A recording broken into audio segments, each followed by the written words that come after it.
Fala aí, pessoal! Como é que vocês estão? Belezinha?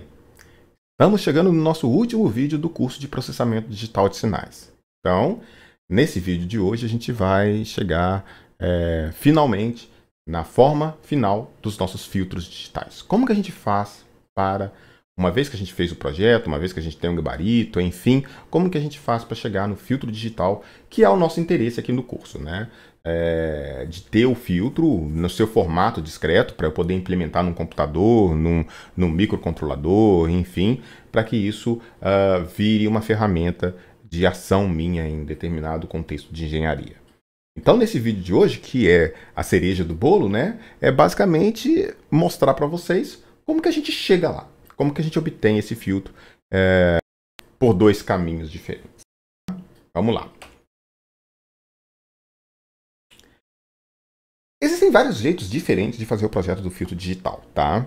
E aqui eu selecionei dois caminhos que eu acho que, para um contexto de um curso de graduação, eles são, assim, apesar deles talvez não serem os mais completos, os mais modernos, enfim, eles são duas formas que dão para um estudante, num primeiro momento, a ferramenta que ele precisa para fazer a coisa acontecer.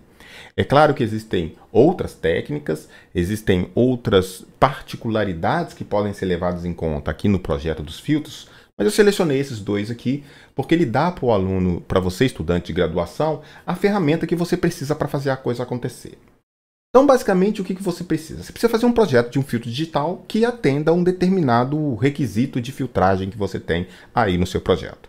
Bom, você tem dois caminhos, basicamente, para fazer isso, tá? Pelo menos dois que eu estou propondo aqui.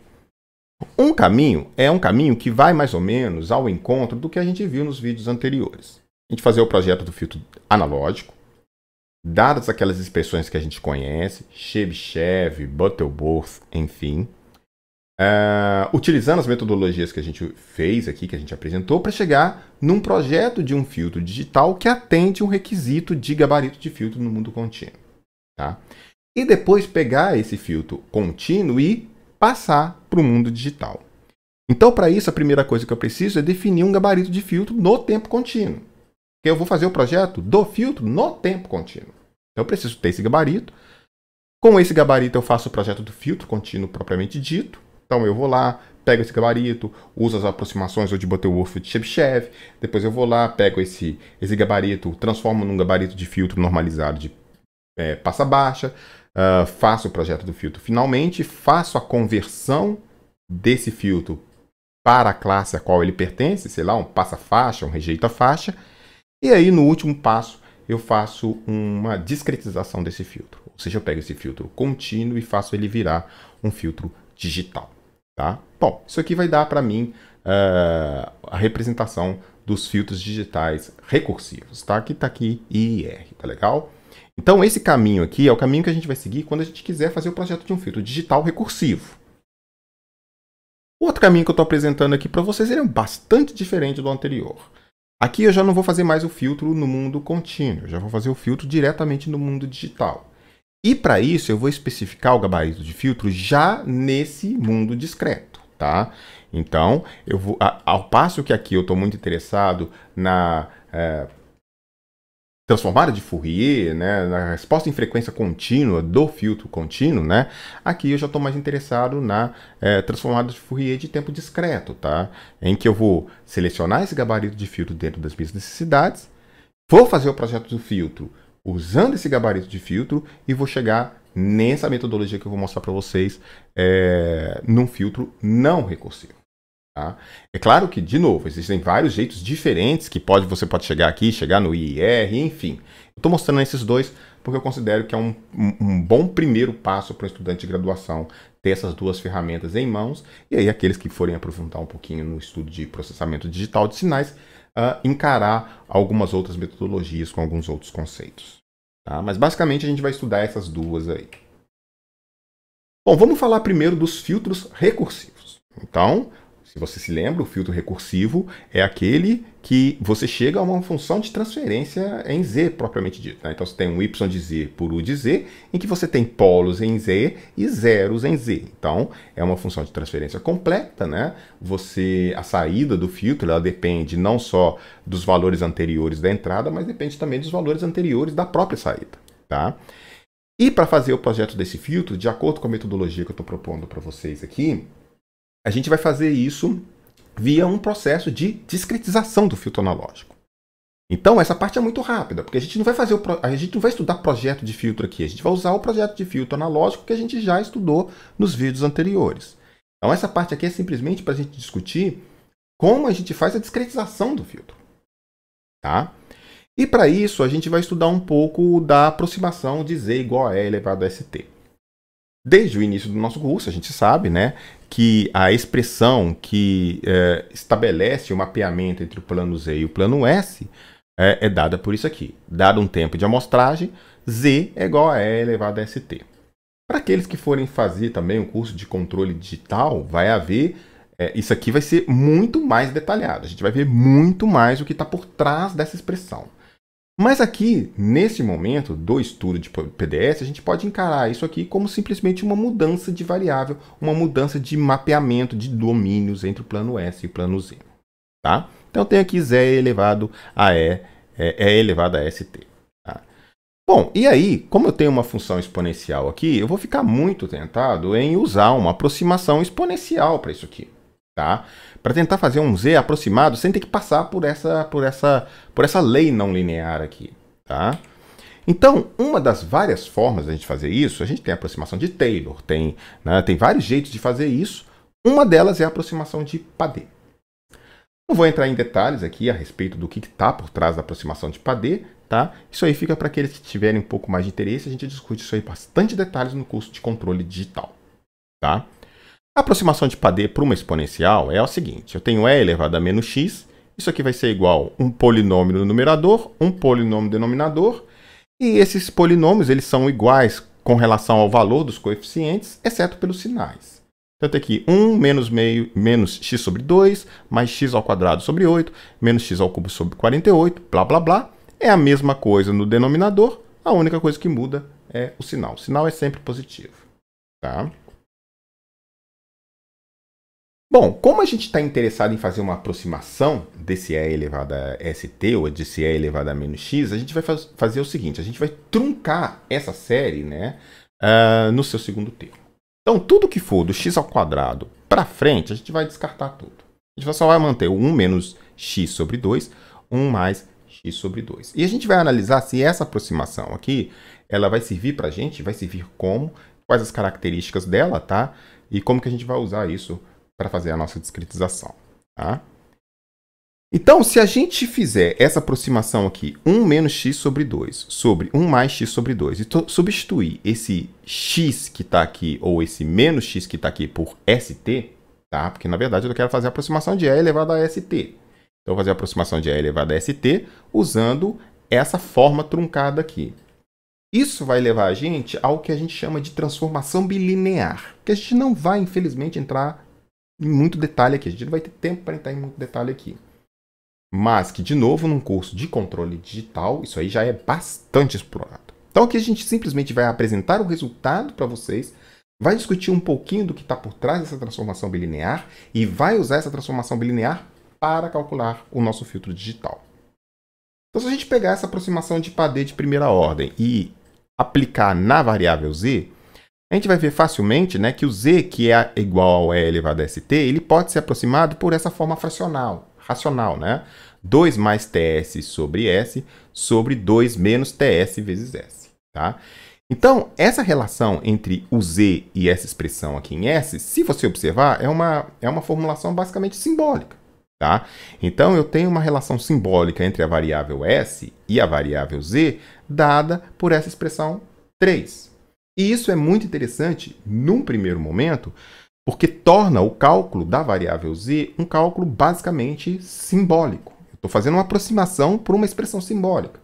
Então, eu posso, quando eu tenho uma função de transferência em s e quero passar ela para z, basicamente eu vou fazer uma mudança de variável simbólica. Tá? Isso evita, por exemplo, os problemas de eu ter todos aqueles problemas que eu tenho ao estudar o E elevado a st, que é uma forma exponencial, que tem as suas peculiaridades, tem a questão do ZOH, que eu não posso esquecer, enfim. Tá?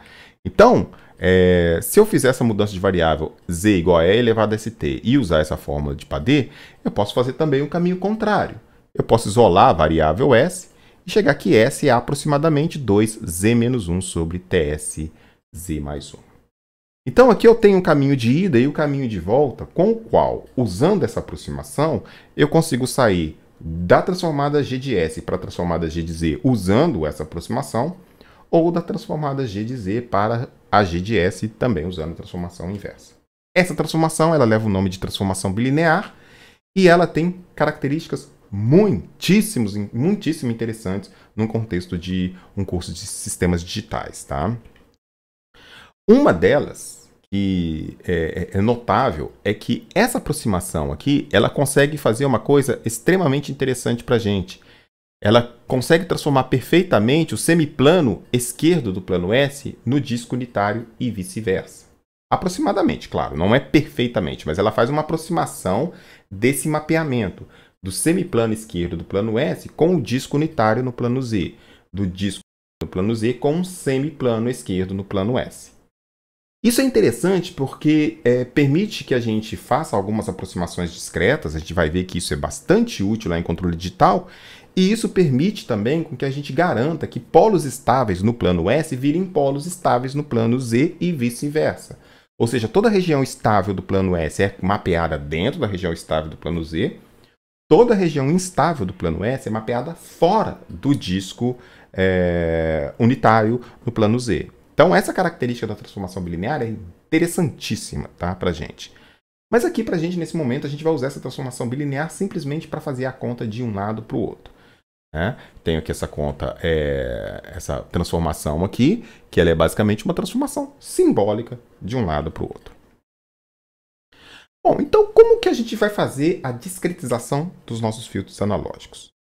Bom, a gente vai ter que usar filtro digital. Daqui para frente não faz mais sentido a gente falar em filtro analógico. O filtro analógico ele teve uma utilização bastante importante no passado, ainda tem, né, em alguns contextos, em potência, enfim. Mas hoje, quando a gente está tratando de sinal, de processamento de sinal propriamente dito, né, a gente utiliza praticamente em todos os contextos nossos a filtragem digital por meio de um computador, por meio de um microcontrolador, etc. Tá? Então, o que a gente vai fazer? A gente vai ter que pegar, então, esse filtro G de S nosso, Butterworth ou Chebyshev, e passar ele para G de Z. E a gente vai fazer isso via transformação bilinear. Então, a gente, como que é o passo do projeto? Você vai lá, faz o seu filtro contínuo, analógico, pensando nos seus requisitos de tempo contínuo que você precisa. Você escolhe um tempo de amostragem adequada, de forma que esse tempo de amostragem, né, ele não interfira nas características espectrais do seu filtro. Tá? Então, naturalmente, você tem que escolher esse tempo de amostragem de acordo com o seu contexto. Por exemplo, se você tem lá um filtro passa-baixa, que a frequência de corte é, sei lá, 1 kHz, você não vai me colocar o tempo de amostragem ou a frequência de amostragem sendo 2 kHz. Vai ficar muito ruim, não vai funcionar. Então você vai ter que escolher essa frequência de amostragem de forma que ela seja, no mínimo, 10 vezes, idealmente, né, no mínimo 10 vezes maior do que a frequência de corte do seu sistema, para garantir que na região que o seu filtro precisa funcionar, ele funcione bem. Tá?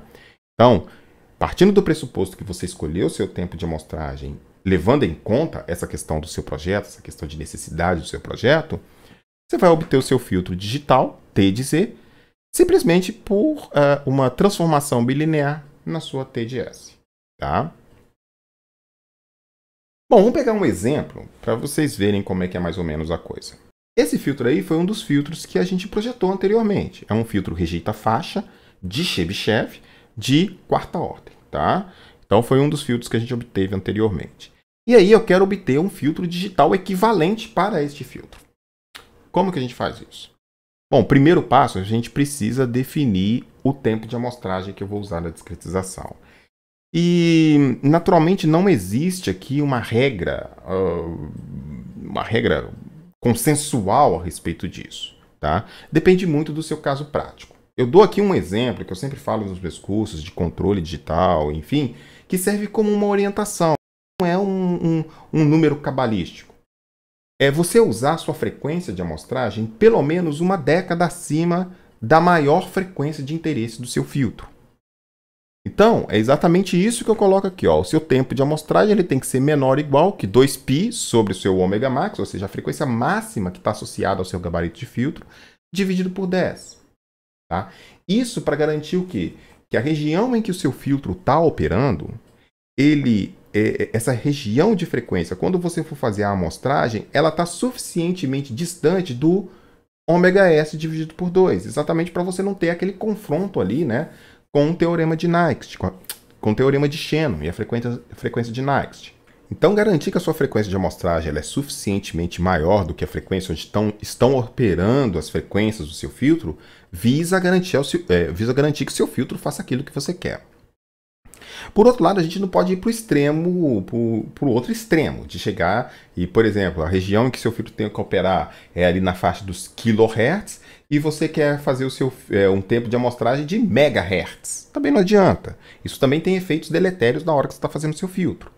Então, se por um lado você tem que escolher uma frequência de amostragem que não está próxima da região onde o seu filtro tem que operar, ela também não pode estar extremamente distante, senão você pode passar por um fenômeno de sobreamostragem e aí você ter dificuldade até para implementar numericamente o seu filtro. Os parâmetros começam a ser assim de escala muito pequena. Note que aqui a gente já está com um problema, né? Que a gente tem 1,1 e aqui a gente tem 10 elevado a 18, né?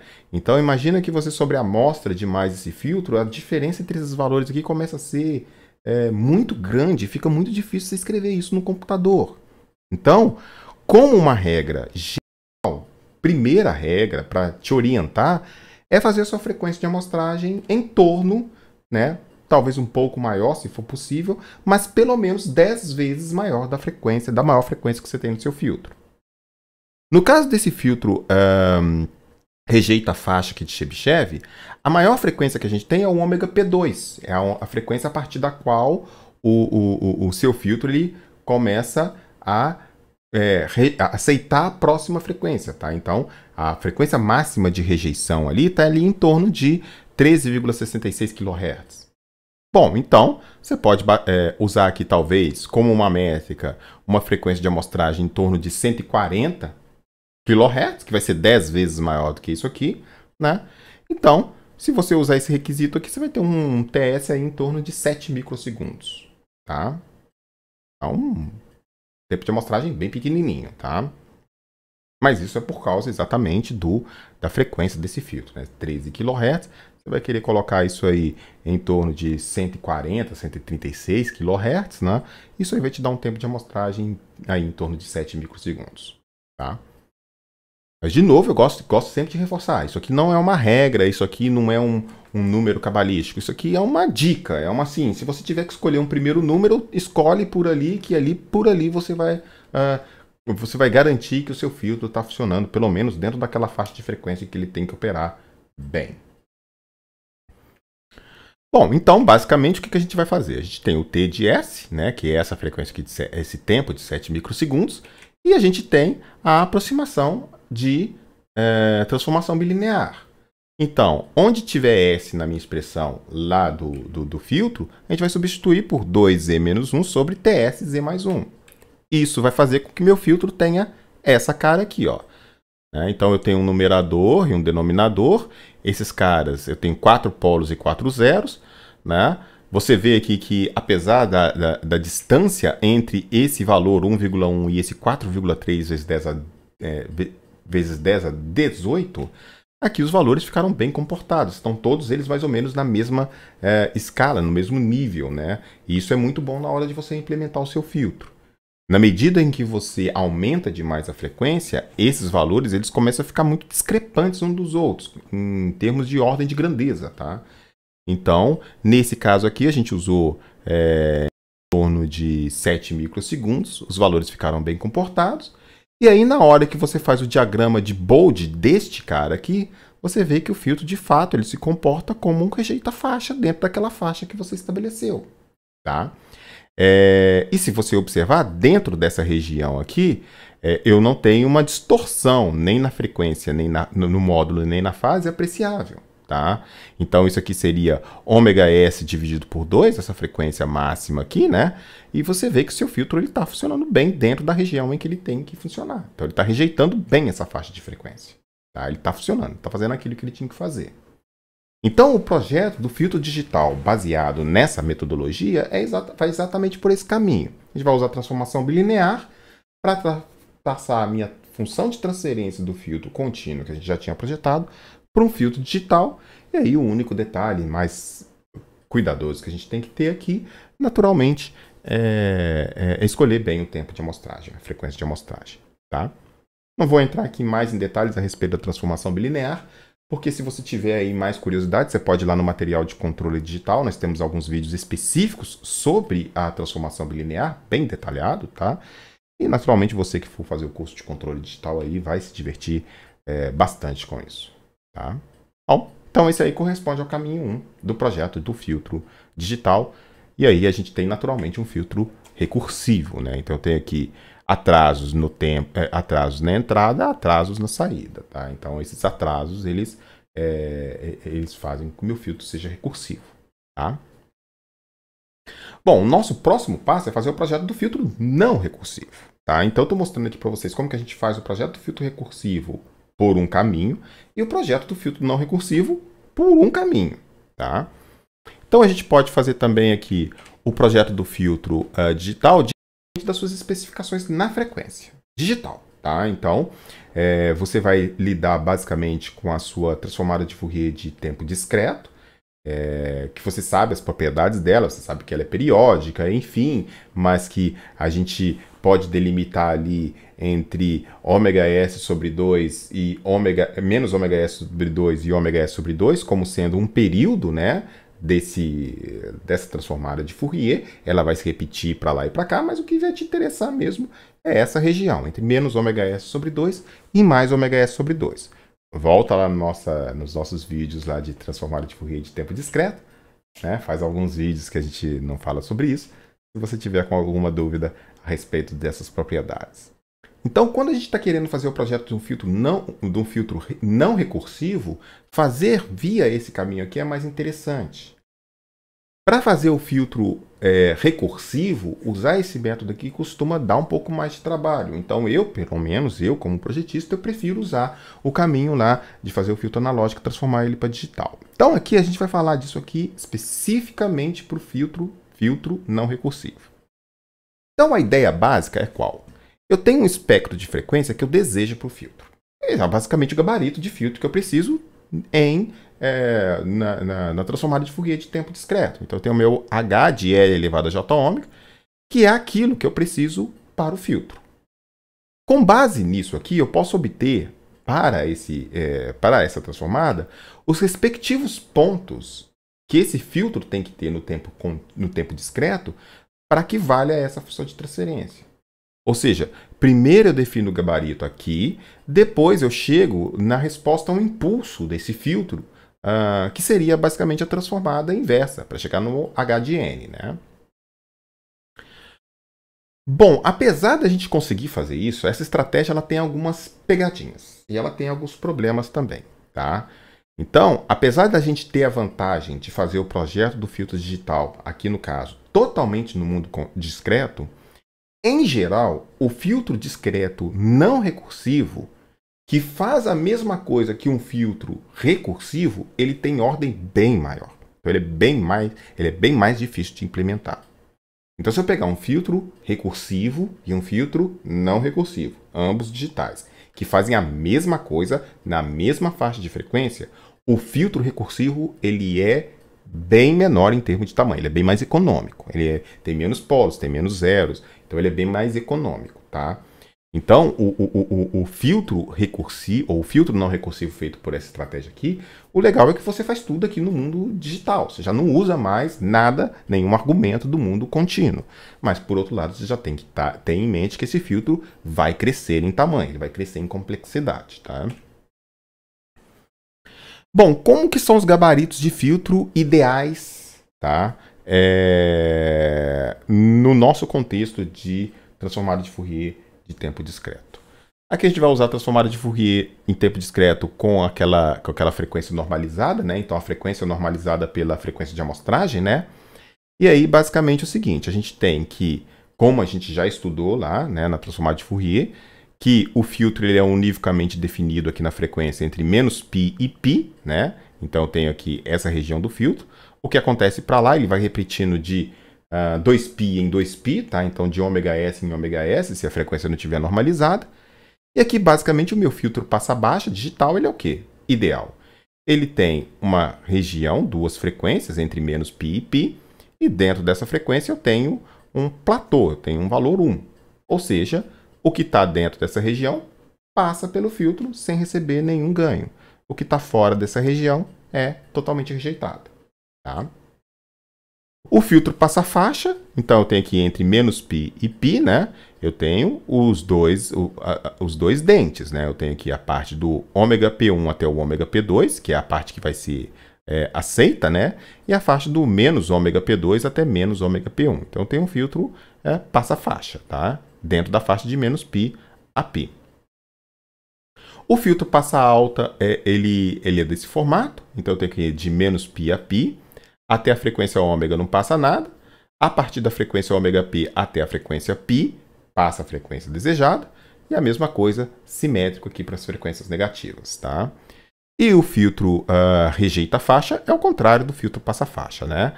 Ele deixa passar as baixas frequências, rejeita uma frequência intermediária e depois ele deixa passar as altas frequências de novo. Tá? Então, esses aqui são basicamente os gabaritos de filtro que a gente tem. E aqui, como o projeto do filtro ele é feito diretamente pelo HN, a gente não precisa ficar com muita coisa com relação a aquelas restrições. Se você se lembra bem, a transformada de Fourier de tempo discreto, ela consegue representar com um número finito de termos perfeitamente bem o comportamento em frequência daquele sistema. Tá? Então aqui a gente não precisa ficar com aquele critério de rejeição mínima, né? Rejeição máxima, transição. Então a gente vai usar basicamente esses gabaritos de filtro ideais aqui, vai converter esses gabaritos de filtro ideais para a resposta ao impulso que representa esses gabaritos, e com base nessa resposta ao impulso, se eu pegar essa resposta ao impulso e fizer a convolução dele com o sinal de entrada, que também é discreto, eu vou ter o sinal de saída discreto também, tá? Filtrado. Então vamos pensar um pouquinho. Vamos pensar que eu quero um filtro digital, passa baixa, não recursivo, com banda de passagem menor que ômega P. Tá? Então eu quero isso aqui. Quero esse primeiro filtro aqui. E eu quero usar esse gabarito de filtro ideal. Eu quero usar exatamente essa expressão. O nosso projeto passa por pegar e obter qual que é a série discreta que dá esse espectro de frequência aqui da transformada de Fourier de tempo discreto. Ora, você lembra lá do início do nosso curso, você vai ver o seguinte, que quando eu tenho um quadrado, né, um retângulo desse aqui na frequência, isso aqui para mim é uma função sinc do tempo. E o contrário, quando eu tenho um sinal quadrado no tempo discreto, isso vira um sinal sinc aqui na frequência. Então, basicamente, o que a gente vai fazer é o seguinte. Eu tenho aqui o gabarito de filtro, então é o H de E de J ômega, barra, tá? É elevado a JK ômega de ômega. Isso aqui é basicamente a transformada de Fourier inversa de tempo discreto para eu obter a série de pontos, tá? Que 1 sobre 2π, então em um período, integral em 2π, da função de transferência, que é basicamente aquele gabarito de filtro, é elevado a J ômega barra de ômega barra, tá? Mas o nosso gabarito de filtro, ele só tem valores diferentes de 1, aliás, ele só tem valor igual a 1 entre menos ômega P e ômega P. Fora disso, ele vale 0. Então, essa integral eu posso fazê-la da seguinte forma. 1 sobre 2π, a integral de menos ômega P a ômega P, de E elevado a JK ômega barra de ômega barra. Note que isso aqui vai ser 1 dentro dessa faixa. E aí, resolvendo esse integral aqui, a solução dessa integral me leva à função sinc. Então, eu tenho seno de ômega pk. Ômega p é exatamente a frequência. K é o tempo discreto, né? o quantitativo de tempo discreto, dividido por kπ. Tá? Então, esse H de K, que a gente chegou nele aqui, é basicamente a resposta ao impulso do filtro que tem essa função de transferência aqui, ó, esse gabarito de filtro aqui. Então, o nosso projeto ele é mais ou menos assim. Eu defino o gabarito de filtro na frequência discreta, né? Defino o gabarito de filtro. Muitas vezes a gente vai tentar usar esse gabarito de filtro ideal aqui mesmo, tá? E a gente vai primeiro obter a sequência de pontos que levam a transformada inversa a chegar nisso aqui. Ou seja, qual que é a transformada inversa que tem essa função de transferência, ou que tem essa característica na frequência. Tá? Então, aqui no nosso caso, vai ser um sinal sinc, tá? Seno de ômega pk sobre kπ. Se a gente quiser fazer, por exemplo, um filtro passa-faixa, aí o que a gente faz? A gente faz a mesma coisa. Passa-faixa é esse cara aqui. Só que aqui eu tenho duas regiões, tá? De menos ômega P2 até menos ômega P1, de ômega P1 até ômega P2, que vale 1. Fora disso, vale 0. Então, aquela integral, essa integral aqui, ela vai ser calculada da seguinte forma. H de K é igual a 1 sobre 2π, a integral em 2π, de H de E de J ômega barra, é elevado a JK ômega barra de ômega barra. Só que essa integral aqui, ela só tem valor dentro de onde tem o filtro. E onde tem o filtro vale 1. Então, isso aqui vira 1 sobre 2π. A integral de menos ômega P2 até ômega P1, de E elevado a JK ômega barra de ômega barra, mais a integral de menos, aqui não é menos, tá? Aqui é mais ômega P1, perdão, mais ômega P1 até ômega P2, de E elevado a JK ômega barra de ômega barra. Resolvendo essas duas integrais aqui, a gente vai ver que isso aqui vai dar seno de ômega P2K menos seno de ômega P1K sobre Kπ. Então, isso aqui é uma nova sequência de pontos, é a resposta ao impulso desse filtro, representado por por esse diagrama de resposta em frequência aqui. Tá? Bom, uma vez que a gente obteve a sequência de pontos desse filtro, basta que a gente pegue essa sequência de pontos e faça a convolução com o sinal de entrada. Como é um sinal discreto, a convolução é muito fácil de fazer a conta. É bem diferente, por exemplo, da convolução no tempo contínuo. A convolução no tempo contínuo é uma integral. Aqui é um somatório, tá? Então fica muito mais fácil fazer a conta, tá? Bom, e aí o que acontece é o seguinte, se você observar essa função aqui, ó, essa função h de k seno de ômega p2k menos ômega p1k sobre kπ, ela tem infinitos termos. Tá? Então eu tenho uma sequência infinita de pontos. Tá? Na medida que o k vai variando, eu tenho infinitos pontos aqui nesse h de k. Isso dificulta para a minha implementação. Então, apesar da conta ser simples de ser feita, do ponto de vista matemático, ela é uma conta impossível de fazer, porque eu vou ter infinitos termos aqui nesse h de k que vai dificultar a minha implementação. A conta é simples de ser feita, mas não dá para fazer porque eu tenho muitos termos. Tá? Então, uma estratégia que a gente usa é usar uma função janela nesse y de k, exatamente para tornar a coisa implementável.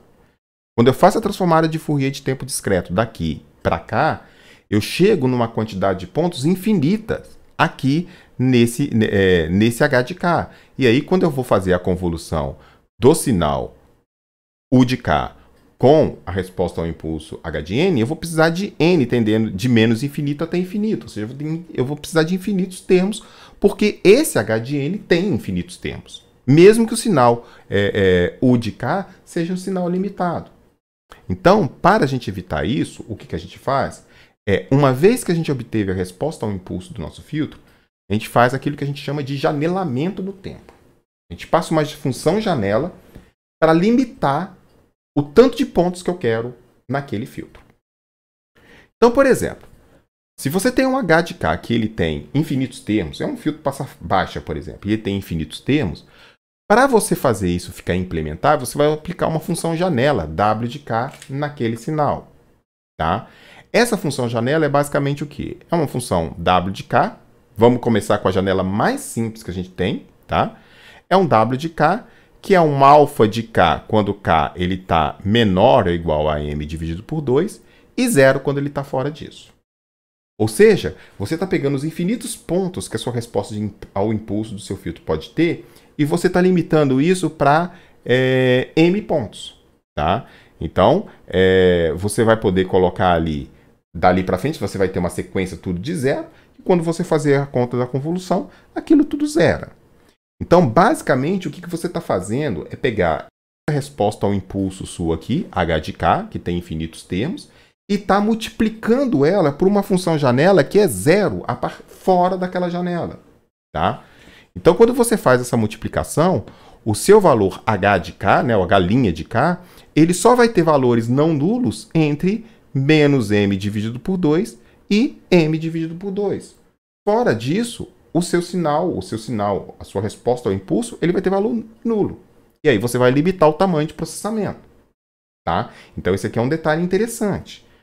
Ao você fazer o projeto do filtro digital usando essas funções janela aqui, esses gabaritos de filtro aqui, que é um gabarito de filtro que é ideal, você está escolhendo isso aqui ser ideal e tal, ao você fazer isso aqui, você chega numa resposta ao impulso, que é uma resposta que tem infinitos termos, e isso dificulta a sua implementação, ou impossibilita a implementação.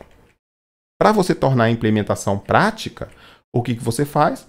Você multiplica aquele h de k por uma função janela de duração m dividido por 2. Tá? Então, aí a sua nova sequência de pontos vai ser uma h' de k, que é igual a ômega-k vezes h de k, que só vai ter ponto nulo entre menos m dividido por 2 e m dividido por 2. Então, você vai ter uma quantidade finita de pontos para tratar. Olha, sabendo que o h' de E elevado a j ômega barra é par da frequência, note que ele é par na frequência. O que acontece na parte positiva acontece espelhado aqui na parte negativa. Então, a função de transferência é uma função par na frequência. Tá? Note que essa aqui é uma função par. O que acontece do lado de cá, acontece do lado de cá. Tá? Como o h' de E elevado a j ômega barra é uma função par na frequência, isso implica o quê? Que o valor que você vai obter para os instantes de tempo positivos, eles vão ser iguais aos instantes de tempo negativos. Tá? Então, o valor de h' que você tem em um k positivo vai ser o mesmo valor que você vai ter no h' no k negativo. E aí você consegue fazer o seu filtro janelado dessa forma aqui. Ó. H' de z é igual a h' de 0, ou seja, o valor exatamente no k igual a 0. Somatório de k igual a 1 a m dividido por 2, do h' de k, que tem o mesmo valor, z elevado a k, que são as frequências positivas, mais z elevado a menos k, que são as frequências negativas. Tá? Então, essa aqui seria a transformada z, né, do seu filtro não recursivo. Então, você precisa dos valores do h de k, porque os h de k eles entram na formulação da sua transformada z. Você usa aqui um argumento de simetria, né? Como o h' é uma função par, isso implica que o valor de h' de k é igual ao h' de menos k. E aí você consegue escrever o seu filtro desse jeito aqui, dada essa função janela. O seu h' de z ele vai ser igual ao h' de 0, mais o somatório de k igual a 1 até o m dividido por 2, ou seja, o tamanho da sua janela, do h' de k, e aí os dois termos para as frequências positivas e para as frequências negativas. Aqui, ó. Frequências positivas, frequências negativas. Bom, se você observar aqui, esse filtro aqui, ele é um filtro que ele não é causal. Para você ver isso, é muito fácil ver, tá? Basta que você pegue isso aqui e faça assim, z elevado a k mais 1 sobre z elevado a k.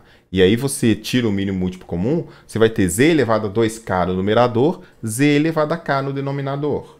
Isso não é legal. A gente precisa fazer esse filtro ficar causal, porque senão a gente não consegue fazer o filtro funcionar. Ele tem que ser causal. Um jeito que a gente costuma usar para fazer o filtro ficar causal é multiplicar a expressão acima por z elevado a menos m dividido por 2. A estratégia aqui, basicamente, é a gente introduzir polos na origem desse filtro adicionais de forma a tornar o filtro causal sem distorcer a resposta. Então, basicamente, aqui o que a gente faz? A gente completa esses polos que estão faltando aqui, tá? Para o filtro ficar estritamente causal, tá? Ou pelo menos ficar causal, a gente completa com o número de zeros que está faltando, que é exatamente o m dividido por 2. Ou o número de polos que estão faltando, que é o m dividido por 2. Tá? Então, por exemplo, se você pegar aqui um m qualquer, sei lá, pega m igual a 4, você vai ver que para você conseguir fazer esse filtro aqui ficar causal, você precisa multiplicar esse filtro por z elevado a menos m dividido por 2. Ou seja, quando você fizer isso, isso equivale a você pegar m dividido por 2 polos na origem e multiplicar no denominador da sua função. Aí o seu filtro fica causal. Não fica estritamente causal, fica causal, mas pelo menos você consegue implementar, tá? Então, como o filtro não é causal, eu tenho mais zeros do que polos, uma estratégia para torná-lo causal sem distorcer a resposta é multiplicar pela expressão z elevado a menos m dividido por 2, que é basicamente pegar o sinal e atrasar ele, né? Então, a gente está formando aqui um H duas linhas de z, que vai ser o H' de z anterior multiplicado por z elevado a menos 2, que é igual a z elevado a m menos 2, que multiplica essa expressão toda, que é exatamente a expressão do filtro H' de z, né? E aí eu posso entrar com esse termo para cá e para cá. Simplesmente chamei gama aqui de m dividido por 2. E aí você vai ver que o seu H duas linhas de z vai ser igual a z elevado a menos 2 gama, o somatório de k igual a menos gama até gama, de H' de k, módulo de k, já que o valor de H' de k é igual ao valor de H' de menos k, vezes z elevado a menos k, ou z elevado ao módulo de k menos gama, que é m dividido por 2. Então aqui é simplesmente uma tramóia que a gente faz para a gente tornar o filtro causal sem mudar as características de frequência dele. Então a gente simplesmente multiplica uma galera de polos em z elevado a m dividido por 2, ou equivalendo atrasar o sistema no tempo, tá? E aí a gente chega aqui nessa resposta aqui do seu filtro. Então seu filtro assume esse formato final. Esse aqui é o formato do seu filtro não recursivo. Então, note que tem alguns detalhezinhos a mais. Não é uma coisa assim. Apesar da gente estar fazendo tudo no mundo da frequência discreta, não é uma coisa assim, papum. A gente tem que prestar um pouquinho de atenção para a gente não fazer besteira. Bom, o primeiro tipo de janela, antes de eu dizer isso, né? Como a gente está fazendo um janelamento no tempo, eu estou escolhendo uma janela, que ela tem uma duração finita, só que eu não falei nada a respeito desse termo alfa de k aqui. Isso aqui pode ser um termo constante, pode ser um termo variável, enfim. Então isso aqui é uma função janela. É uma função janela que ela simplesmente delimita o tamanho, o número de pontos não nulos do h de k para uma quantidade que eu desejo. Só que a gente pode escolher aqui inúmeros tipos de janelas diferentes, de função janela diferente. E a primeira janela que a gente pode escolher é a mais simples de todas, que é a janela retangular. Janela retangular é o quê? Com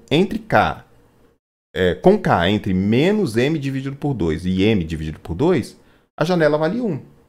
Fora disso, ela vale 0. Então é a janela mais simples que tem. Eu simplesmente pego o h de k, que veio lá do meu projeto do filtro, né, do meu gabarito, né? E aí, o que for dentro do número de pontos que eu quero, eu deixo passar. Vira 1, está multiplicado por 1. Todos os outros eu descarto, eu multiplico por 0. Tá? Então, essa janela ela vai gerar um corte abrupto, né, nos pontos do h de k.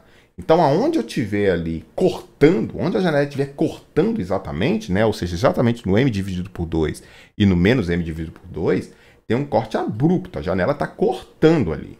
Tá?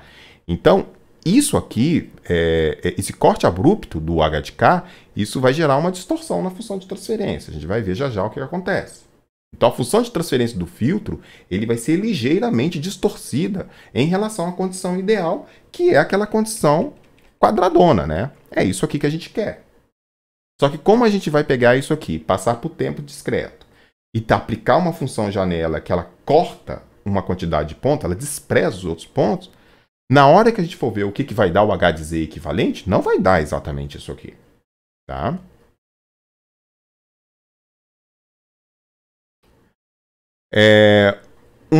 Uma outra coisa aqui que vai acontecer é o seguinte, como eu estou colocando uma janela retangular no tempo, isso vai implicar ondulações na faixa de passagem. Tá? Ou seja, exatamente pelo fato de eu estar colocando lá aquela descontinuidade, as frequências em torno exatamente daquela faixa de passagem, daquela descontinuidade, né? Ela vai começar a ondular um pouco antes e um pouco depois, tá?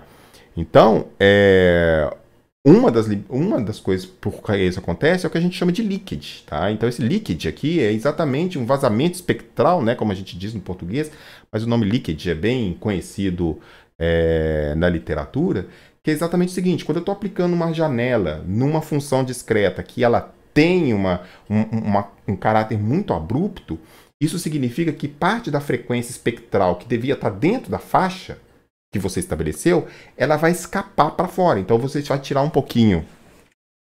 Você vai tirar um pouquinho do espectro de frequência que devia estar aqui e ele vai aparecer um pouquinho para cá. Ou seja, vai ter uma ondulação exatamente nessa descontinuidade.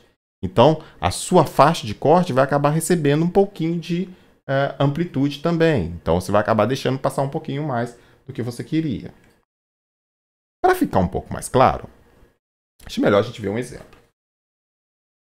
Vamos supor que a gente quer projetar um filtro não recursivo, passa-baixas, com ômega-p igual a π sobre 2. Tá? Então, a gente definiu que o nosso ômega-p barra, ali no caso, tá, normalizado, é igual a π sobre 2. E a gente quer usar uma função janela retangular com m igual a 20. Então, a minha janela ela vai ter 20 pontos. Vamos ver o que vai acontecer. Olha, a gente já viu que se a gente quer usar um filtro passa-baixa com ideal, com ômega-p igual a π sobre 2, o h de k do nosso filtro vai ser o quê? Seno de πk dividido por 2 sobre πk. Isso aqui é a resposta ao impulso de um filtro com espectro quadrado na frequência. Como o h de E elevado a j ômega barra é simétrica na frequência, então o h de k é igual a h de menos k. E você vai notar também o seguinte, que o limite de k tendendo a zero de seno de πk dividido por 2 é igual a πk dividido por 2. Então, isso aqui é a aproximação senoidal. Então, quando k está tendendo a zero, o seno de πk dividido por 2 ele é igual a πk dividido por 2. Só que eu já tenho um πk aqui no denominador. Então, πk dividido por 2 dividido por πk, né? Isso vai dar que o seu h de zero é igual a meio. Pronto, agora você já tem todos os pontos. Se você sabe que o h' de k é igual a h de k dentro daquela faixa de janela que você escolheu, tá? Entre menos 10 e mais 10, você vai ter aqui, ó, o h de 0 igual a meio, o h de 1 igual a 0,32, o h de 2 vai valer 0, o h de 3 vai valer menos 0,11, o h4 vai ser 0, o 5, 0,06, o 6, 0, o 7, menos 0,05, o 8, 0, o 9, 0,04 e o 10, que é o último termo positivo, né, da sua resposta ao impulso, é 0. Só que você também tem os negativos, né? Então você tem os positivos e os negativos. Então você tem 10 positivos e 10 negativos. Isso aqui já é a função depois que você aplicou a janela retangular nela. Tá? Pegando esses 20 termos que você vai ter aqui e levando nessa expressão aqui para você tornar o seu filtro causal, né? Então você vai pegar z elevado a menos 2 vezes m, que vale 20, dividido por 2. Então, é z elevado a menos 20, o somatório de menos 10 até 10, do h' de k em módulo, então você vai ter exatamente o mesmo valor, tanto para k positivo quanto para k negativo, que são exatamente esses 10 valores que estão aqui, perdão, z elevado a menos k, z elevado a o módulo de k menos m dividido por 2, então menos 10. Tá? Então isso aqui vai dar para você a sua função de transferência. E a função de transferência do seu filtro, nesse caso, vai ter esse formato aqui. Ele vai ter 20 polos na origem e 19 zeros. É um filtro bem complicado de implementar. Aí tem 20 polos e 19 zeros. Tá? Eu até dividi aqui para conseguir escrever tudo. Tá? Então essa aqui é a função de transferência do seu filtro não recursivo feito com uma função janela, tá? Um filtro passa-baixa, no caso, né? Um filtro passa-baixa com frequência ômega-p igual a π sobre 2 com uma função janela de 20 pontos. Você vai ter aqui essa função de transferência. Se você fizer o bold dessa função de transferência, você vai chegar nessa resposta ao impulso aqui do seu sistema, nessa resposta em frequência do seu sistema, na faixa de menos π a π. Bom, note que como é um filtro, né, o que você desejaria é o seguinte, que ele fosse quadrado em π dividido por 2. Olha, π dividido por 2 é aproximadamente 1,57, né? Então seria mais ou menos aqui e aqui. Você está vendo que seu filtro não está fazendo isso. Dentro da faixa de passagem ele está oscilando. E na região de transição ele tem uma transição que, né, não é abrupta, né? Ele não joga isso aqui para o zero. Essa característica aqui é exatamente por causa dessa função janela que você escolheu. Note que parte do espectro de frequência que era para estar aqui, porque essa região aqui ela é menor que π sobre 2, ela passou para o lado de cá. Então, o seu filtro, ele, por causa da função janela que você utilizou, para tornar ele implementável, note que não é uma coisa assim, então eu não vou usar a função janela. Meu caro, se você não usar a função janela, você vai ter infinitos termos aqui. Isso aqui também não vai ser implementável. Então, a função janela é o que a gente chama de mal necessário. Você tem que colocar ela. Se você colocar qualquer função janela, a sua resposta vai estar distorcida em relação ao que você queria, que é isso. Então, isso é um fato. Ao colocar uma função janela, você não vai chegar nisso. Porque para você chegar nisso, você precisa de infinitos termos no H de K. Mas infinitos termos no H de K não funciona. Não vai rolar. Então você precisa usar uma função janela. Bom, então você já sabe que você não vai chegar nisso. Você vai chegar nisso. Você pode tornar isso aqui melhor fazendo o quê? A sua função janela ter mais termos. Só que se você fizer a sua função janela ter mais termos, a ordem do seu filtro aumenta. O seu filtro fica mais complexo de ser implementado. Tá? Então aí é uma conta de chegada. Note que aqui eu usei apenas 20 termos, né, na função janela, e você vai ver que aqui você estava querendo sair do zero e ir lá para menos 120 dB, sei lá, mas aqui você já tem aqui, ó, menos 20 dB numa frequência próxima aqui, mas acima da sua frequência de corte, ou seja, nessa frequência aqui você ainda está deixando passar 1/10 do valor da frequência, da amplitude do sinal de entrada naquela frequência. Tá? Então o filtro ele não é exatamente um passa-baixa, ele é um passa-baixa aproximado. Tá? Bom, você pode também mudar um pouco a janela. Um outro argumento é você tentar mudar a janela, fazer a janela ficar de um outro aspecto. E aí tem várias funções de janela que você pode testar. Eu vou mostrar uma segunda, que é a janela de Hamming. A janela de Hamming, ela não é exatamente uma retangular, é uma função um pouquinho diferente, ela é uma meio cossenoidal. Tá? Ela não é uma janela assim dentuça, né, que tem aquela descontinuidade. Você tenta fazer essa descontinuidade ser mais suave. Existem várias formulações aqui para a função, né, janela, mas essa de Hamming é mais ou menos assim. É 0,54 mais 0,46 cosseno de 2πk sobre m, quando k está dentro do número de termos da janela que você escolheu, e 0 se você está fora. Então você vai tentar tornar essa janela sua uma janela mais suave, uma janela senoidal que ela vai funcionando de uma forma mais suave, tá? Ela vai ter uma variação mais suave, tá? Então, a janela de Hamming, ela tenta uma queda mais suave nas vizinhanças de K, do módulo de K igual a M dividido por 2. Com isso, o que a gente quer? A gente quer menos leakage, a gente quer que menos valores ou menos amplitudes que deveriam estar dentro da sua faixa de passagem passe para a sua faixa de rejeição e também menos ondulação na faixa de passagem. Tá? Então a gente vai repetir o projeto anterior, só que agora a gente vai usar uma janela de Hamming, de m igual a 20. Tá? Então o H de K ele vai ser multiplicado, o mesmo H de K que a gente obteve anteriormente. Tá? Então o H de K é esse mesmo aqui, tá? Porque o filtro é o mesmo. Tá? A única diferença é que eu vou pegar esses termos, esses 20 termos aqui, né? E vou obtê-los pela janela de Hamming. Então, perdão, eu vou ter essa função ela vai ter lá infinitos termos. Eu vou pegar esses infinitos termos para cá entre menos m dividido por 2 até m dividido por 2 e vou multiplicar isso por essa função entre menos m dividido por 2 e m dividido por 2. Isso vai me levar a esses termos aqui, tá? Meio, 0,311, tá? Então, ele vai ter essa variação aqui do H'. Tá legal? Naturalmente, aqui eu tenho os termos positivos, eu tenho simétricos negativos também. Então, eu tenho H de -1, H de -2, blá, blá, blá. Tá? E todos os demais são nulos, porque fora disso, a janela vai fazer isso ficar zero. Bom, se eu pegar esses termos aqui e levar na expressão de formação do filtro, né?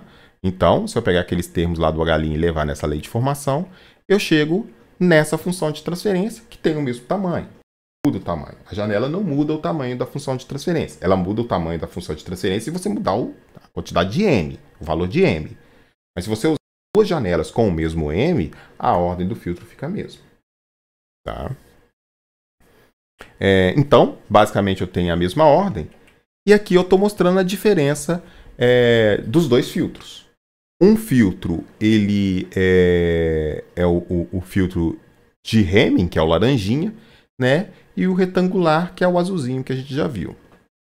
E você observa aqui o seguinte, olha, dentro da região de passagem, o Hamming é muito mais plano. Ou seja, eu não tenho essas ondulações aqui dentro da faixa de passagem.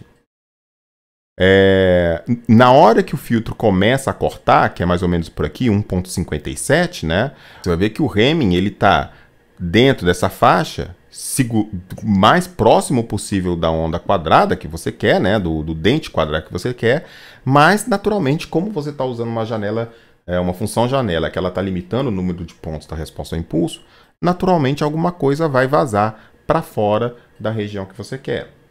Entretanto, note que aqui a amplitude é menos 60 dB, aqui a amplitude é menos 20 dB. Tá? Menos 60 dB é 1 milésimo. Tá? E aqui é 1/10. Tá? Então, naturalmente, a janela de Hamming ela tá com uma atenuação mais intensa aqui na faixa de corte, né? Ela dá uma atenuação mais forte aqui na região de corte, né? Só que ela faz isso de uma forma mais suave. Tá? Então, esse filtro aqui, ele limita melhor dentro da faixa de menos π/2 a π/2, mas vaza muita coisa fora disso. Esse filtro aqui, o de Hamming, ele já faz isso um pouco mais suave, mas em compensação, na faixa de corte, ele corta pra caramba. Tá? Bom, então é isso aí. É basicamente assim que a gente faz o projeto de um filtro não recursivo nesse mundo nosso, tá? Então, filtro não recursivo, de novo. Eu bolo o gabarito de filtro, já no mundo discreto, né? Já na função de transferência de tempo discreto. Seleciono esse filtro, né? Geralmente a gente vai usar, como a gente está na função de transferência de tempo discreto, a gente vai usar uma função janela mesmo, né? Um dente, né? Esse dente vai levar para mim uma resposta ao impulso que tem infinitos termos, porque qualquer um vai levar uma função de transferência de infinitos termos, uma sequência de pontos de infinitos termos. Eu vou usar uma função janela para limitar o número de pontos que eu quero. Essa limitação do número de pontos vai fazer com que o meu filtro seja implementável. Só que isso vai fazer com que a resposta em frequência do filtro não seja exatamente aquela que eu planejei. Tá? E vai ser tão maior ou tão melhor de acordo com a função janela que eu escolher. Tá bom? Obviamente, um filtro que faz isso aqui não recursivo, ele é de ordem 20. Um filtro recursivo que faria a mesma coisa seria de uma ordem consideravelmente menor. Tá? Então, o filtro não recursivo, ele tem essa desvantagem. Ele é muito mais complicado de fazer, ele tem a ordem dele, o tamanho dele é bem maior que o filtro recursivo equivalente, um filtro recursivo que faz a mesma coisa. Tá bom? Muito bem, então agora com isso aí você já começa a fazer seus filtros, né? Tem duas estratégias, tem o filtro recursivo, tem o filtro não recursivo, um feito usando como auxílio o projeto de filtro do mundo contínuo, aqui usando o projeto de filtro no mundo digital. Então aí você já tem agora a bagagem que você precisa para começar a trabalhar nos seus projetos, tá bom? Bom, é isso aí. Com isso a gente encerra o nosso curso de processamento digital de sinais, tá? É um curso bastante longo, tem muitos detalhes, né? E tem muita coisinha interligada e tal, mas é um curso bem interessante. É um curso que dá para o aluno bastante ferramenta para ele se divertir aí na carreira dele, tá? Então, mais uma vez, eu agradeço você que assistiu os vídeos, todos eles, ou um deles, ou alguns deles, tá? Agradeço muitíssimo aí por ter visto os nossos vídeos, tá? Foi feito com bastante carinho, né? Peço perdão aqui para eventualmente as falhas que foram cometidas, tá? E agora eu convido você a fazer os nossos cursos de controle. Tem os de sistema de controle lineares, tem o de controle digital, tá aí à disposição de vocês. Eu espero encontrar com vocês aí em um outro momento, ok? Muito obrigado pela atenção, valeu mesmo, até a próxima. Tchau, tchau.